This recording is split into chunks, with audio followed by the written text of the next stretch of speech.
Greetings smartwatch fans! Ito meron tayo ditong bagong wearable, ang H1 smartwatch. Mukha siyang smart band pero isa siyang smartwatch based on sa promotional images at ito mismo sa box marketed siya as a smartwatch. Sa video nito, alamin natin yung design kasama na rin yung features na loaded sa wearable na ito. Bakit nga ba categorize to as a smartwatch instead of a smart band?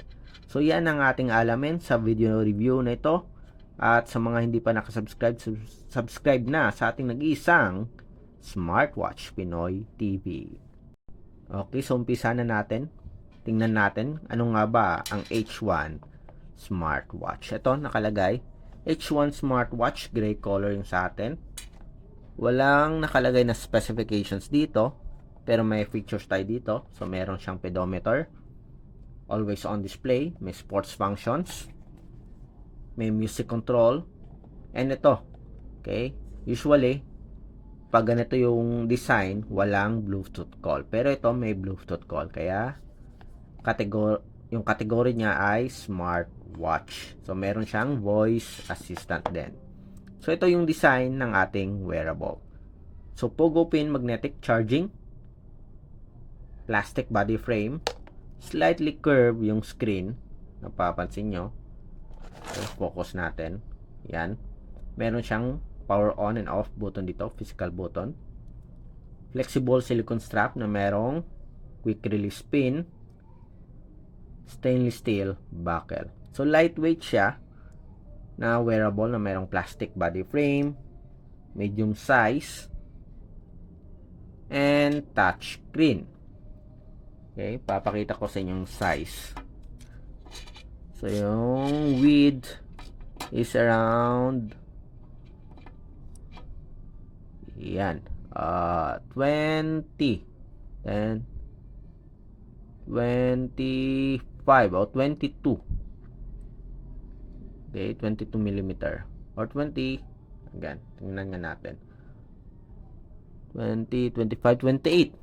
I stand corrected. 28 mm. Okay, or 26. Ganon. Okay, sa length naman, 44. At sa thickness natin, so 11. Okay, 11.0. So, lightweight, plastic body frame, pogo pin, at merong quick release pin. So, sa features natin, press nyo lang yung power button para bumalik sa home. To access yung main menu, swipe nyo lang, and yun na. So, meron tayong pedometer, meron tayong sports functions, at least 9 sports functions yung loaded sa ating H1 smartwatch. Merong sleep monitoring, meron ding heart rate,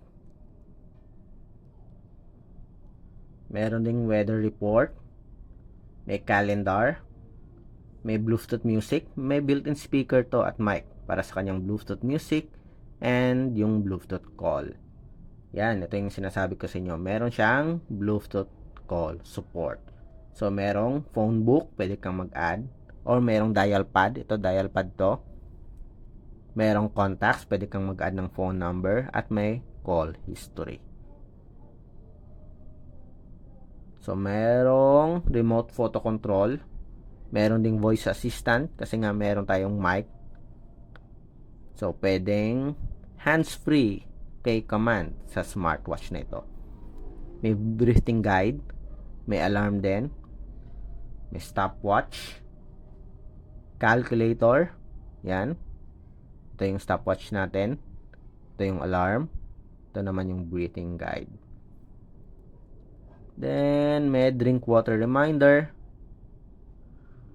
Merong sedentary remote control or sedentary reminder. Find phone. Meron ding flashlight. Yan. Message notifications. At ito yung mga supported na social applications. Facebook, Twitter, WhatsApp, Yun, tatlo. At merong iba pa. Depende sa options dun sa support app na Laxas Fit. Hindi to applications dito sa smartwatch, kundi notifications lang yung marireceive mo. Sa settings natin, ito, meron tayong notice. Okay, options for notifications, do not disturb mode, display, and brightness. Meron din. Meron ding time settings. Yan, 12-hour format time to 24-hour format time. May adjustment din ng date. Menu options, at least 3 yung meron tayo. Sound and vibration, may password security din at SOS.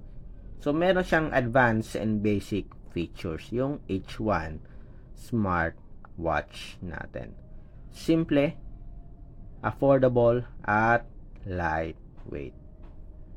So, kung gusto nyo yung parang smart band yung dating, pero meron siyang Bluetooth call, ito, ang H1 smartwatch ay loaded ng hinahanap mong features.